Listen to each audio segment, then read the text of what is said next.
오늘 우리가 함께 볼 하나님의 말씀은 로마서 14장 19절부터 20절까지 말씀, 우리 두 절만 다 같이 봉독하도록 하겠습니다. 19절부터 20절입니다. 시작. 그러므로 우리가 화평의 일과 서로 덕을 세우는 일을 힘쓰나니 음식으로 말미암아 하나님의 사업을 무너지게 하지 말라. 만물이 다 깨끗하되 거리낌으로 먹는 사람에게는 악한 것이라. 아멘. 오늘 말씀은 음식을 먹는 문제를 중심으로 교회 안에 벌어질 수 있는 이슈 몇 가지를 다루고 있습니다. 성경에서 음식 문제에 대한 이야기가 로마서뿐만 아니라 곳곳에 나오는데 그 대표적인 것이 고린도 전서입니다.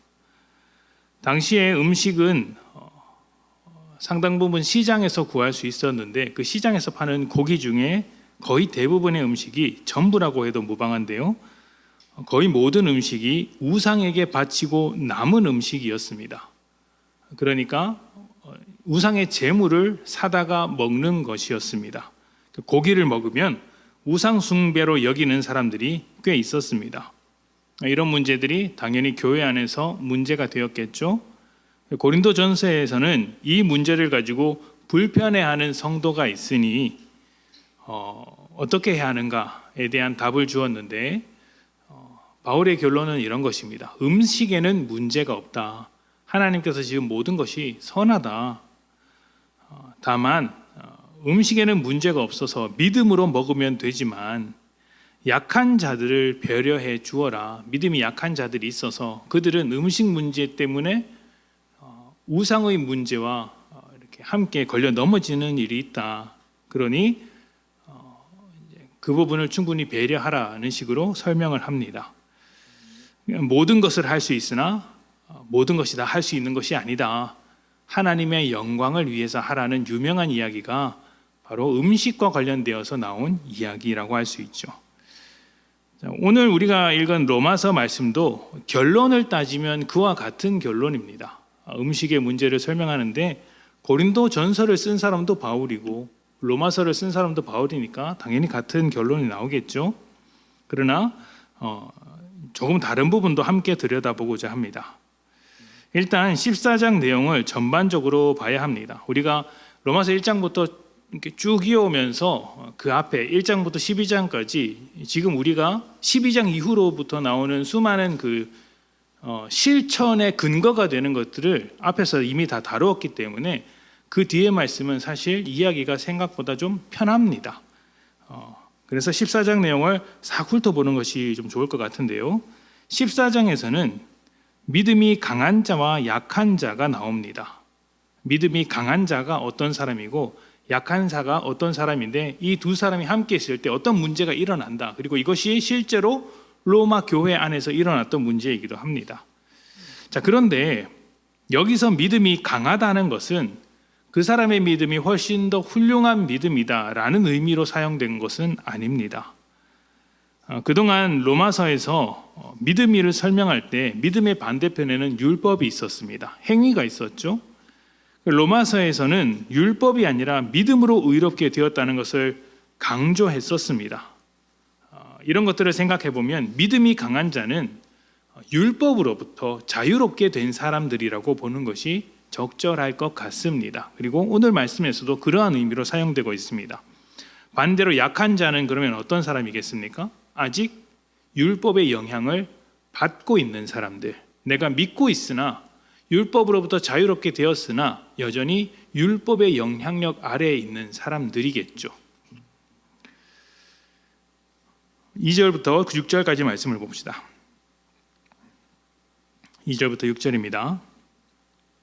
어떤 사람은 모든 것을 먹을 만한 믿음이 있고 믿음이 연약한 자는 채소만 먹느니라. 먹는 자는 먹지 않는 자를 업신여기지 말고 먹지 않는 자는 먹는 자를 비판하지 말라. 이는 하나님이 그를 받으셨음이라. 남의 하인을 비판하는 너는 누구냐? 그가 서 있는 것이나 넘어지는 것이 자기 주인에게 있음에 그가 세움을 받으리니 이는 그를 세우시는 권능이 주께 있음이라. 어떤 사람은 이 날을 전날보다 낮게 여기고 어떤 사람은 모든 날을 같게 여기나니 각각 자기 마음으로 확정할지니라.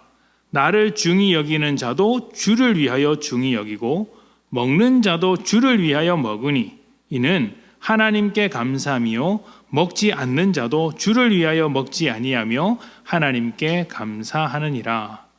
아멘. 자, 지금 우리가 읽은 2절부터 6절까지 말씀에서 믿음이 연약한 자와 강한 자가 나옵니다. 각각 어떤 특징이 있을까요? 2절을 보면 연약한 자는 채소만 먹는다고 합니다.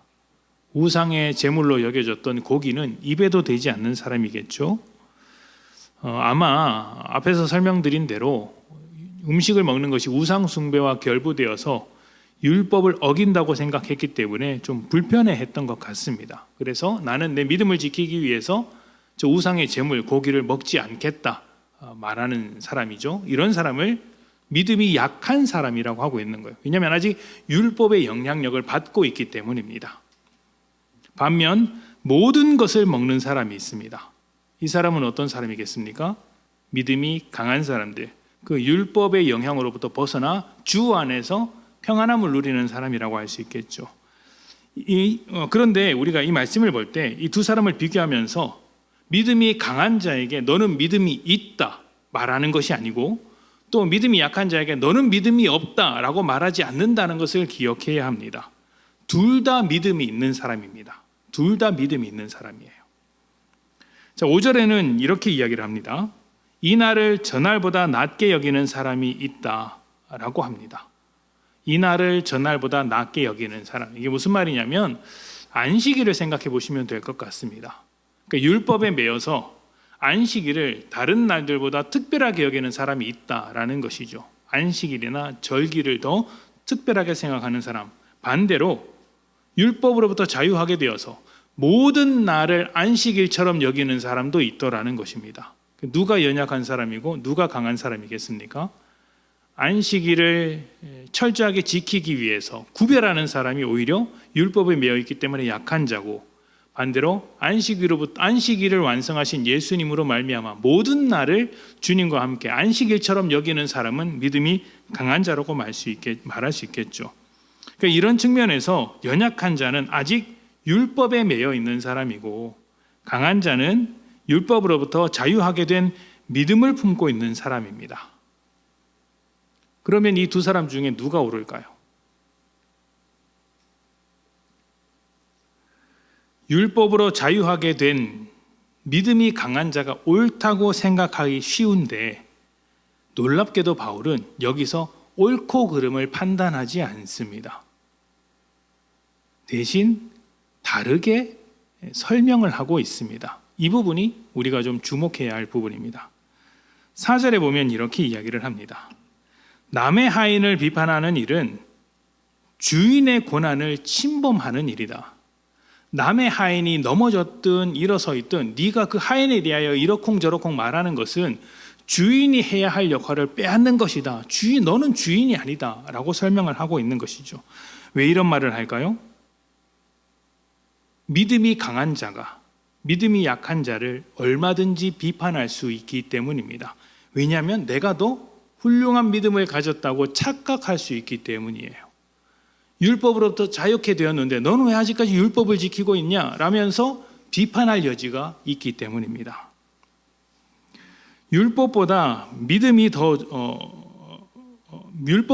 믿음이라는 이 복음의 내용을 잘 이해하는 사람일수록 율법적인 사람을 비판하고 정죄할 수 있습니다.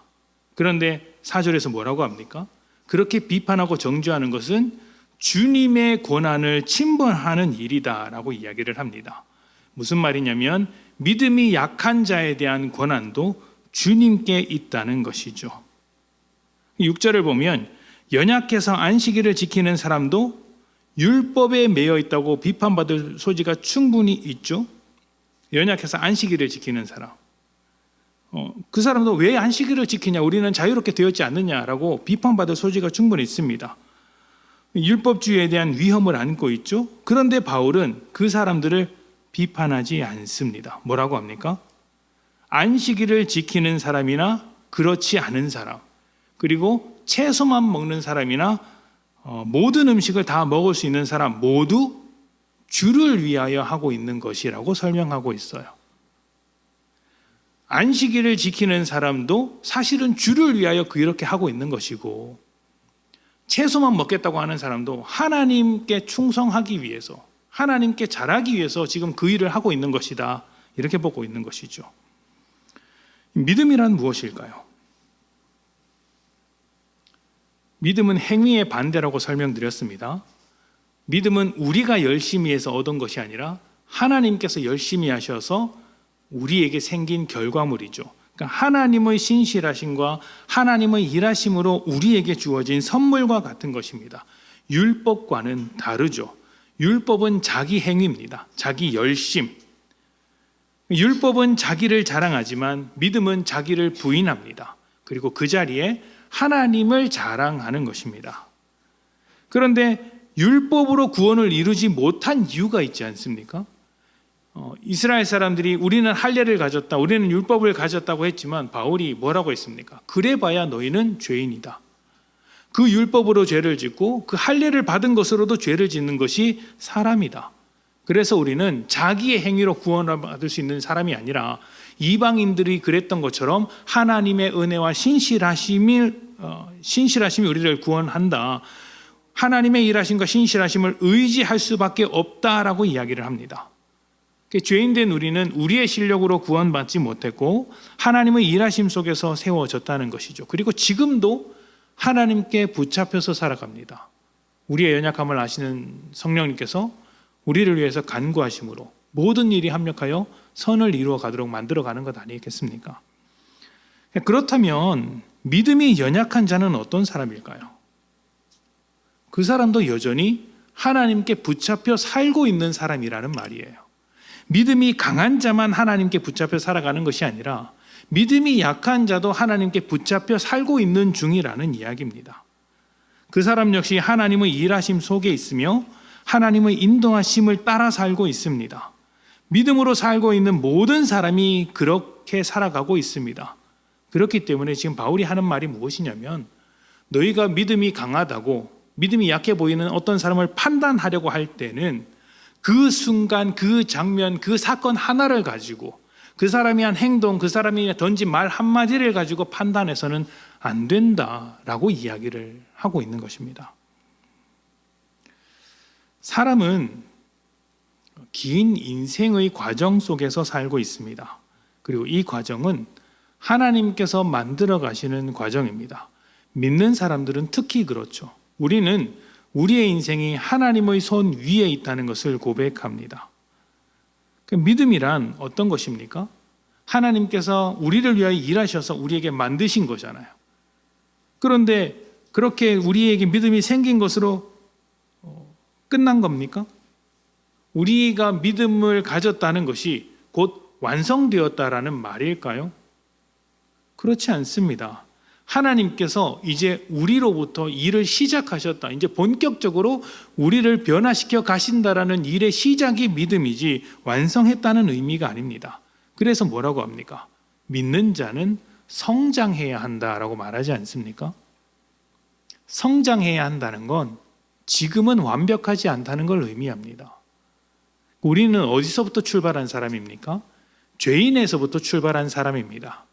제로였어요. 제가 제자훈련할 때 자주 사용하는 이야기입니다. 우리는 마이너스와 같은 인생이었다. 하나님을 알지도 모르고 알지도 못했고 쫓아가지도 못했던 인생이었는데 예수를 믿음으로 말미암아 새로운 길이 있다는 것을 발견한 사람들이다. 그래서 출발선에 섰고 이제 출발을 시작한 사람이다. 제로에서 이제 뛰어가는 사람이다라는 것이죠. 그래서 너무 욕심내지 말고 하루에 얼마씩 움직이라고 했습니까? 제가 얼마씩 움직이라고 했습니까? 제가 분명히 매번 제자 훈련 때마다 말씀을 드렸어요. 하루에 얼마씩? 1mm도 과하다 그랬어요. 1mm도. 하루에 0.1mm씩 성장하라고 그랬습니다. 이틀 성장하다가 하루 미끄러지고 그렇게 하라 그랬습니다. 그러면 한 3일 지나면 0.1mm 움직인다고. 그게 잘하는 거라고 말씀을 드린 적이 있습니다. 근데 믿으면 우리는 어떤 생각을 가져요? 이미 결승점에 도착한 것처럼 행동할 때가 많다는 것이죠. 그게 아니라는 것입니다. 우리는 하나님께서 일하시는 그 과정 속에서 살고 있고 믿음을 시작으로 완성을 향해 달려가는 사람이지 지금 완성된 사람은 아닙니다. 성장하는 사람들이죠. 하나님께서 지금 우리의 인생 가운데 역사하셔서 우리를 그렇게 이끌고 가시다는 것입니다. 그래서 우리가 어떤 사람을 볼 때 하나님께서 그 사람을 통해 일하시고 계시다라는 맥락 안에서 들여다보는 것이 중요합니다. 그 사람에 대해서 어떻게 판단할 때, 그 사람의 어떤 삶을 평가할 때 옳고 그름을 따지기 이전에 제일 먼저 우리가 생각해야 하는 것은 하나님의 일하심이 그 사람에게 있다는 것이죠. 그게 가장 기본 전제입니다. 저 사람은 왜 저런가? 왜 이렇게밖에 못하는가가 아니라 하나님께서 이런 식으로도 일을 하실 수 있겠구나, 이런 방향으로 이끌고 가시겠구나 하는 것이죠. 그리고 그 과정에서 저 사람이 넘어질 수도 있고 또 쓰러질 수도 있고 때로는 힘을 낼 수도 있고 방향을 잘못 잡을 수도 있구나, 부족함이 있을 수도 있구나, 그래도 예수를 믿음으로 여기까지 왔구나, 이렇게 들여다볼 수 있어야 한다는 것입니다. 아직 예수를 믿긴 하는데 고기를 마음 편히 못 먹는 자리까지밖에 못 왔구나. 근데 하나님께서 거기까지 끌고 오셨다면 그 다음엔 어디로 끌고 가시겠어요? 고기를 마음 편히 먹을 수 있는 자리로 끌고 가지 않겠습니까? 그 완성의 자리까지 가는 과정에 우리를 만난 거예요. 그러니까 그 순간을 보고 정죄하면 됩니까? 안 됩니까? 안 되는 겁니다. 만약 우리가 그런 것들을 모두 간과하고 정죄하고 비난하고 판단하기 시작한다면, 그 순간을 보고 그 사람의 모든 것을 판단해 버린다면 하나님의 일하심을 인정하지 않는 사람이죠. 하나님의 일하심을 인정하지 않는다면 그렇게 비난하는 듯한 믿음이 강한 자는 정말 하나님의 정죄를 피할 수 있을까요? 본인이 먼저 하나님의 정죄를 피할 수 없을 것입니다. 자, 계속 말씀을 좀 봅시다. 로마서 14장 7절부터 12절입니다. 7절부터 12절까지 말씀 우리 같이 읽어볼까요? 자, 시작. 우리 중에 누구든지 자기를 위하여 사는 자가 없고 자기를 위하여 죽는 자도 없도다. 우리가 살아도 주를 위하여 살고 죽어도 주를 위하여 죽나니 그러므로 사나 죽으나 우리가 주의 것이로다. 이를 위하여 그리스도께서 죽었다가 다시 살아나셨으니 곧 죽은 자와 산 자의 주가 되려 하심이라. 내가 어찌하여 내 형제를 비판하느냐? 어찌하여 내 형제를 업신 여기느냐? 우리가 다 하나님의 심판대 앞에 서리라. 기록되었으되 주께서 이르시되 내가 살았노니 모든 무릎이 내게 꿇을 것이요 모든 혀가 하나님께 자백하리라 하였느니라. 이러므로 우리 각 사람이 누구의 일을? 자기의 일을 하나님께 직고한다고 합니다. 저 사람이 어떻다, 저랬다, 이게 아니라 자기가 한 일을 직고한다고 합니다. 이해하기 어려울 줄 모르겠지만 제가 가끔 그런 이야기를 드릴 때가 있습니다. 최악의 범죄자라 할지라도 그 범죄를 자신에게 나쁘기 때문에 하는 사람은 없다라고 말씀을 드릴 때가 있어요. 다른 사람에게는 나쁠지라도 자신은 그것을 좋아하기 때문에, 자기에게 좋은 일이라고 생각하기 때문에 그 범죄를 저지른다는 것이죠. 도둑질을 한다는 건 나쁜 것이죠. 근데 왜 도둑질을 하겠어요? 그 도둑질을 통해서 내 부가 채워질 것이라고 생각하기 때문에 하는 겁니다. 걸릴 것이라고는 생각 안 하는 거예요. 그 일이 나한테 좋은 영향을 미칠 것이라고 생각하기 때문에, 누가 보던 나쁜 일이라도 그 일을 저지르면 내 기분이 좋아지겠지, 내 억울함이 풀리겠지, 나한테 좋은 일이겠지라고 생각하면서 합니다. 나쁘기 때문에 하는 사람은 없습니다. 누구나 다 좋은 목적과 좋은 의도로 합니다. 그 일 자체가 선한 일이냐는 중요하지 않습니다. 내가 생각하기에 나에게 좋은 일이다, 좋은 의도다, 이런 거 가지고 한다는 것이죠. 지금 그 이야기를 하고 있는 것입니다. 믿음으로 사는 사람은 그 일이 무엇이든 간에 어찌되었든 하나님 앞에서 뭔가 잘해보려고 하는 사람들 아니냐. 그 선택이 잘못되었을 수 있는데 그 사람의 의도는 잘 해보려고 한 것이다. 음식을 먹지 않는 사람도 왜 안 먹어요? 하나님 앞에서 잘 해보려고. 음식을 먹는 사람은 왜 먹습니까? 하나님 앞에서 잘 해보려고.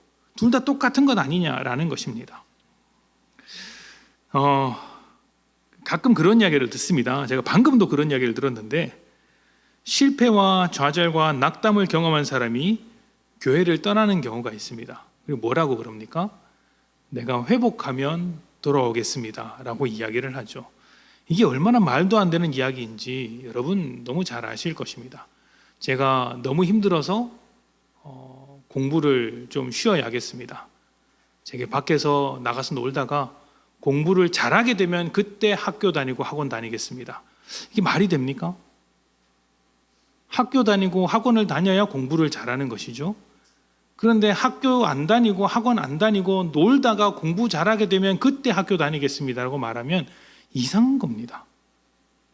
그 믿음을 실패하고 좌절하고 낙담했던 사람이 내가 좋아지면 교회로 돌아오겠다라고 말하는 것은 바로 이런 것과 같아요. 학교를 떠나서 공부하겠다는 것과 같습니다. 잘못된 선택이죠. 하나님은 자비롭고 은혜로우시며 우리가 잘해야만 받으시는 분이 아니시죠? 언제든지 받으시는 분이십니다. 그리고 하나님 안에 있어야 회복됩니다. 그래서 교회를 문제가 생겨서 자꾸 교회 밖으로 나가는 것은 항상 잘못된 선택이에요. 그런데 그 잘못된 선택을 할 때도 명분이 뭐예요? 하나님께 좋은 모습으로 돌아오려고 한다라는 겁니다. 그게 진짜인지 아닌지 모르겠지만 말은 그렇게 한다는 거예요. 내 의도는. 그러니까 어떤 선택이든 잘 해보려고 하는 것입니다. 우리가 주님 안에서 산다는 것, 하나님의 뜻을 분별하여 거룩하게 살려고 하는 것, 이것은 세상에 속한 사람으로는 불가능한 것입니다. 하나님을 사랑하지 않는 사람, 하나님의 뜻을 알지 못하는 사람이 어떻게 하나님의 뜻을 따라 살려고 하겠어요? 잘 사느냐 못 사느냐와 상관없이 그렇게 살려는 의도를 가지고 있는 것은 예수를 믿는 것입니다. 가끔씩 예수를 믿는지 스스로 의심하는 사람들이 있죠. 왜냐하면 자기가 봐도 자기 믿음이, 자기 삶이 별로 신통하지 않기 때문입니다. 믿는 자면 이렇게 해야 할 것 같은데, 다르게 말하면 완벽해야 할 것 같은데 내 삶을 보니까 완벽하지 않아. 부족한 거 투성이야. 내가 예수 믿는 게 맞는가? 라고 하는 것이죠. 그런데 그렇게 느끼는 것 자체가 하나님 앞에 있기 때문입니다. 하나님 앞에 있으니까 하나님께서 보시기에 내가 완벽한가를 고민하는 것이죠. 내가 못하고 있는 걸 아는 것이죠. 믿지 않는 사람 앞에 가서 너는 하나님 앞에서 부족한 사람이야 라고 하면 뭐라고 하겠어요? 도라인가? 이런 이야기를 하지 않겠습니까? 그렇게 느끼는 것, 그런 의도를 가지고 내가 충분하지 못하지만 그런 의도를 가지고 살고 있는 것 자체가 믿음이 있다는 증거죠. 구절을 보면 이렇게 이야기합니다. 이를 위하여 그리스도께서 죽었다가 다시 살아나셨으니 곧 죽은 자와 산 자의 주가 되려 하신다고 합니다. 앞에서 7절과 8절에서 뭐라고 했습니까? 주를 위하여 죽기도 하고 살기도 한다. 죽어도 주를 위하여 죽는 거고 살아도 주를 위하여 사는 것이다. 이미 주를 위하여 그렇게 살고 있다. 그런데 이를 위하여, 주님께서 이것을 위하여, 우리가 주를 위하여 살도록 하기 위하여 무엇을 하셨다고요? 죽은 자와 산 자의 주가 되려고 하셨다는 것입니다. 죽었다가 살아나셔서 그렇게 하셨다는 것이죠. 그러니까 지금 예수님은 우리가 이 세대를 본받지 않고 하나님의 뜻을 분별하여서 살게 하려고 십자가를 지셨다는 것입니다. 우리가 하나님의 뜻을 이 세대 가운데서 선택하면서 살도록 하기 위해서 십자가를 지셨다라고 말하고 있어요. 그래서 우리가 그렇게 잘 살든 못 살든 그런 의도로 살려고 하고 있다면 조금 부족하다고 할지라도 주님 안에서 살고 있는 것입니다. 잘하고 있는 거예요. 그러니 이 일은 비판받아야 할 일입니까? 아니죠. 격려받고 응원받고 힘을 내라고 토닥임을 받아야 할 일인 것입니다. 근데 믿음이 강한 자는 무엇을 할 수 있다고요? 이 문제를 가지고 너 왜 그것밖에 못해라고 하면서 비난할 수 있다는 것입니다. 로마서 14장 13절부터 16절입니다. 이 일이 어떻게 설명되는지를 한번 봅시다. 그런즉 우리가 다시는 서로 비판하지 말고 도리어 부딪힐 것이나 거칠 것을 형제 앞에 두지 아니하도록 주의하라. 내가 주 예수 안에서 알고 확신하노니 무엇이든지 스스로 속된 것이 없으되 다만 속되게 여기는 그 사람에게는 속되니라.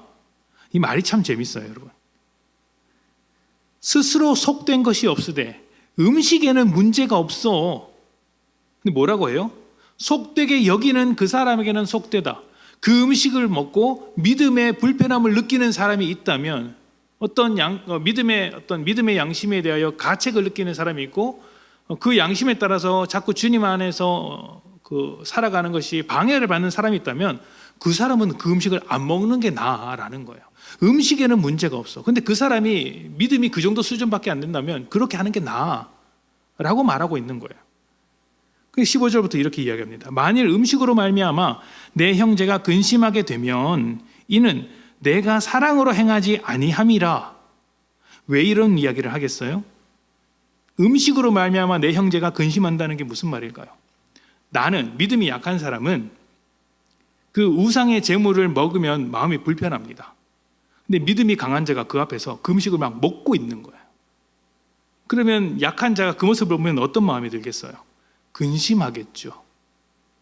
그렇게 형제를 근심하게 만드는 게 뭐라고요? 내가 사랑으로 행하지 아니함이라. 우리는 반대로 합니다. 어떻게 하냐면 상대방이 음식을 먹는 거 가지고 불편해해요. 우리는 음식을 막 먹어요. 그 상대방이 불편해하잖아요. 우린 뭐라고 해요? 믿음이 없는 사람아, 음식을 편하게 먹어야지. 예수님께서 우리를 율법으로부터 자유하게 하셨는데 뭐 하는 거야? 너 제대로 믿어. 왜 그런 이야기를 할까요? 내가 음식을 편하게 먹자고. 뭐라고 하십니까? 사랑으로 행하지 않는다. 그리고 뒤에 이렇게 말해요. 그리스도께서 대신하여 죽으신 형제를 너 음식으로 망하게 하지 마라. 너 겨우 밥 먹는 것 때문에 형제가 그렇게 근심에 빠져서 믿음이 실족하게 된다면 과연 잘하는 것일까? 음식 먹고 안 먹고는 중요한 문제 아니잖아. 16절에 이렇게 이야기합니다. 그러므로 너희의 선한 것이 비방을 받지 않게 하라. 저 사람 믿음 좋은 줄 알았는데 그 믿음으로 하는 게 겨우 성도를 비난하고 교회를 균열시키는 것밖에 없네. 이런 비난 받지 말라는 것이죠. 아직 믿음이 약해서 율법에 매인 그리스도인이 있을 수 있겠죠. 그러나 주를 위하여 살기 때문에 그 사람이 뭘 하고 있는 거예요? 율법에 매여 있는 거예요. 율법에 매여 있는 게 잘하는 건 아닌데 주를 위하여 살려고 하다 보니 율법에 매여 있는 것입니다. 특히 이 당시에는 유대인 그리스도인들이 있었기 때문에 율법의 영향을 굉장히 많이 받고 있었습니다. 그 사람들이 자기가 해오던 대로 예수를 믿는데 율법 안에서 믿고 있는 것입니다.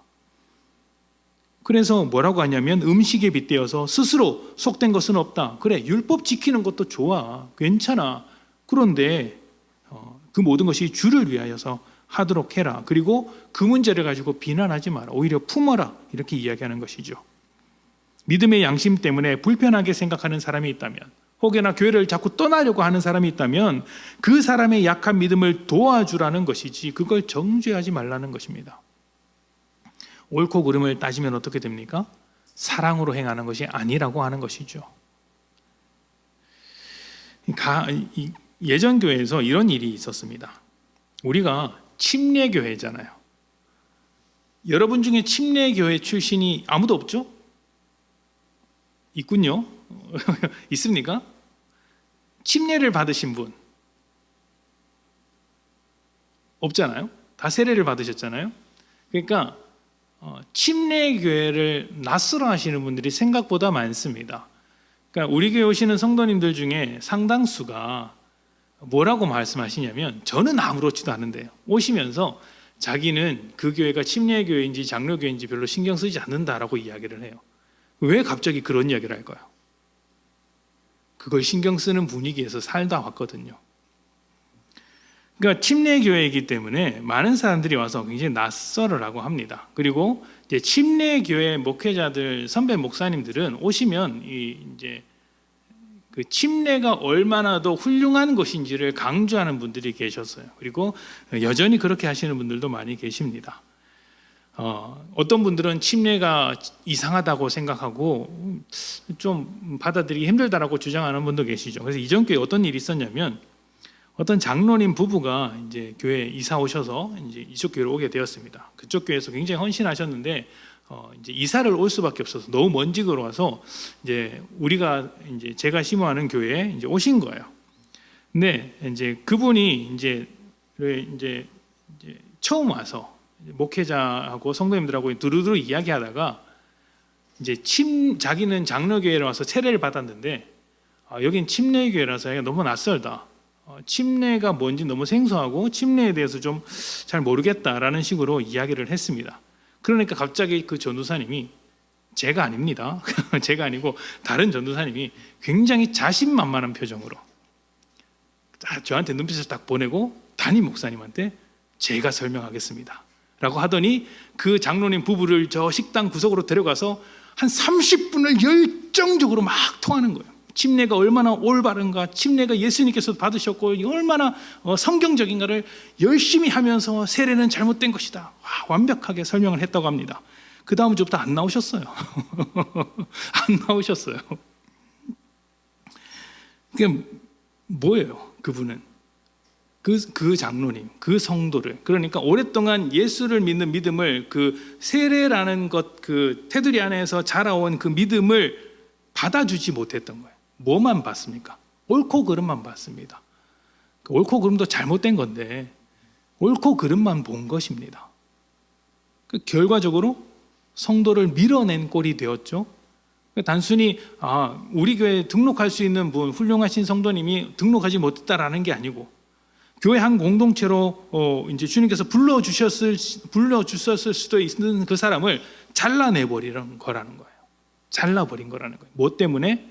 사랑 없는 그 옳고 그름 때문에. 로마서 14장 17절부터 18절입니다. 그때 그 전도사님이, 저는 담임 목사님한테 엄청 혼날 줄 알았거든요. 그 담임 목사님이 웃고 넘어가시더라고요. 왜냐하면 그 전도사님이 일주일 내내 죄 지은 것처럼 살았거든요.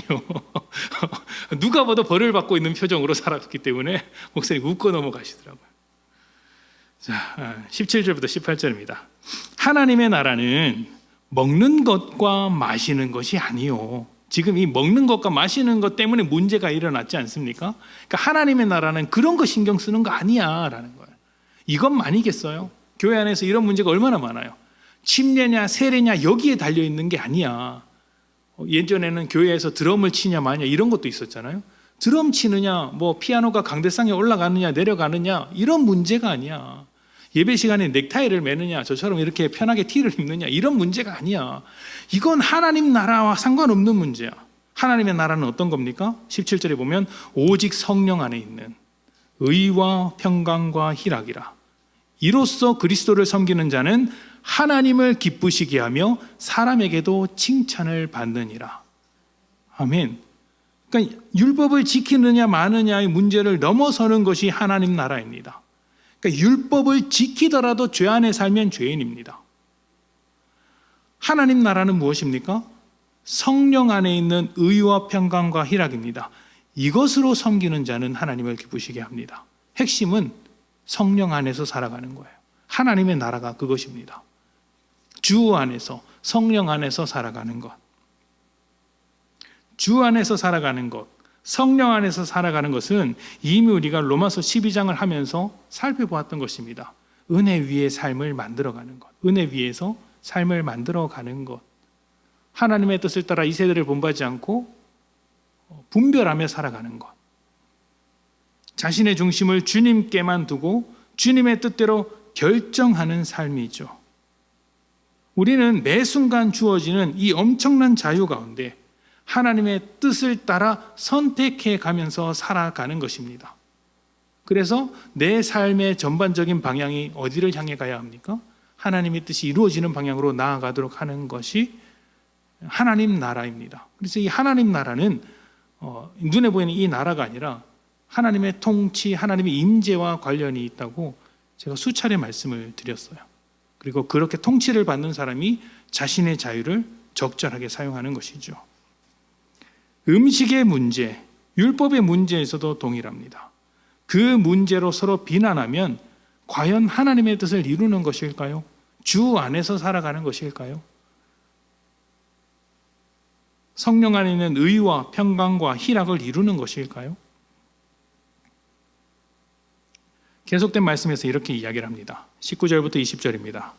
그러므로 그러니까 주의 일이 이런 것이니, 하나님의 나라가 이런 것이니, 그러므로 우리가 화평의 일과 서로 덕을 세우는 일을 힘쓰나니 음식으로 말미암아 하나님의 사업을 무너지게 하지 말라.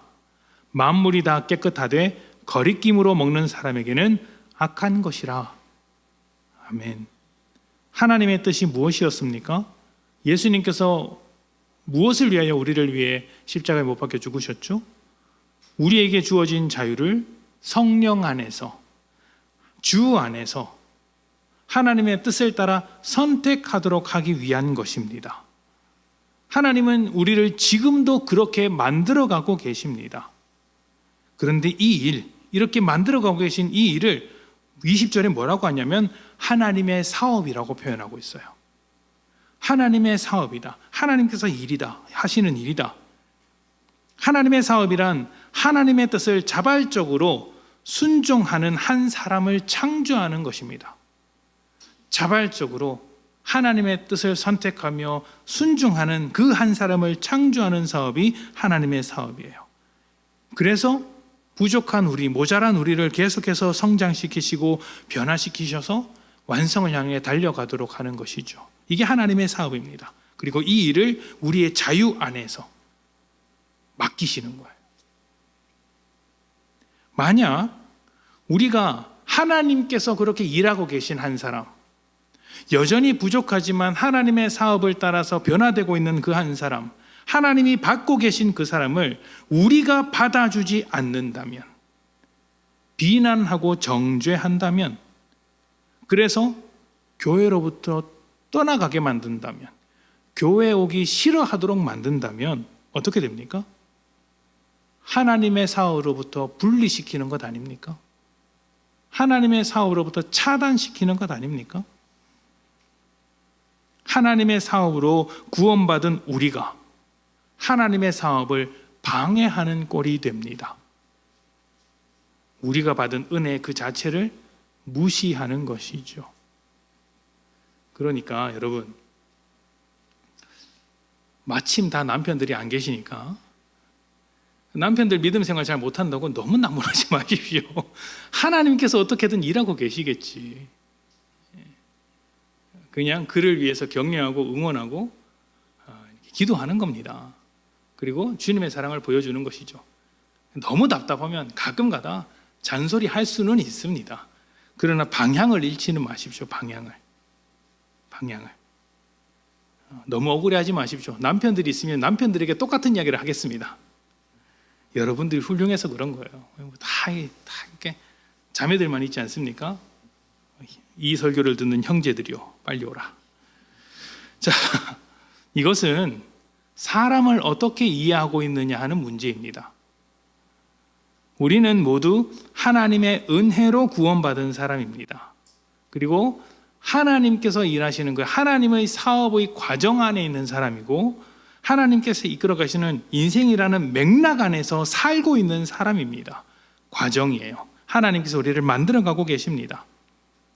누군가는 60점까지 도착을 했고, 누군가는 80점이겠지만 누군가는 30점입니다. 그런데 우리가 공부를 시켜보면 압니다. 학생마다 공부법이 다르고 공부할 수 있는 시간이 다르고 수준이 달라요. 그러면 그 수준에 맞게 가르쳐야 합니다. 일관적으로 다 똑같이 가르칠 수가 없어요. 분명한 것은 우리 모두 100점은 아니라는 것이죠. 100점은 아닙니다. 그래서 너 왜 100점 아니야? 라고 말하면 그것만큼 어리석은 게 없어요. 우리는 100점을 향해 가고 있는 사람이고 하나님은 우리를 포기할 생각이 없습니다. 그러니 우리도 하나님으로부터 어떤 사람을 차단시켜서는 안 되겠죠. 점수가 안 나온다고 서로 비난하면 그것은 믿는 자가 무엇인지, 하나님께서 인도하시는 인생이 무엇인지 모르는 것입니다. 과연 비난하는 것이, 옳고 그름을 따지는 것이 믿는 자이겠습니까? 그의 부족함을 격려하고 응원하며 받아주는 것이 믿는 자이겠습니까? 약한 자나 강한 자나 모두 믿는 자입니다. 그리고 조금 더 폭을 넓혀서 생각한다면 여러분, 예수를 믿는 자나 안 믿는 자나 모두 하나님께서 창조하신 존재입니다. 예수를 믿지 않는 자에게도 하나님의 긍휼이 필요한 것 아니겠습니까? 하나님의 은혜가 우리보다 더 필요한 사람들이죠. 그러니 더욱 우리는 긍휼과 은혜로 그 사람을 바라볼 수 있어야 합니다. 우리에게 필요한 것이 하나님의 긍휼과 은혜라면 믿지 않는 자에게는 더더욱 필요한 것임을 잊지 않아야 합니다. 우리 서로 은혜의 눈으로 바라볼 수 있어야 돼요. 저 사람은 아직 과정을 밟아 나가는 길이구나. 저 정도까지밖에 못 왔지만 하나님께서 이끌어 가시겠구나. 아직 저 사람은 예수를 잘 모르지만 주님께서 그 인생 가운데 분명히 빛을 보여주실 것이다. 이러한 관점으로 서로를 바라볼 수 있다면 우리는 받지 못할 사람은 없을 것이라고 믿습니다. 서로 하나님의 일하심 속에 있는 인생이라는 것을 기억하며 우리를 통해 하나님의 사업이 완성될 것을 소망하며 서로를 받아주는 그런 복된 교회가 되기를 축복합니다. 우리 함께 기도하겠습니다.